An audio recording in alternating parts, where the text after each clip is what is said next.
In this tutorial, I'm going to show you how to create a placeholder in WCOnline.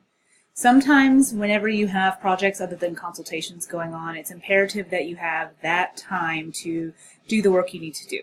So in order to take yourself off the schedule, you just have to create a placeholder. So let me go ahead and scroll down into the schedule, and let's say that on September 17th, which is Monday, I need to make a placeholder for 5 o'clock because I have a meeting. All I need to go in and do is click on the white box if I do not have a consultation, scroll all the way down, click the placeholder in admin options, and then just write in meeting with faculty in biology.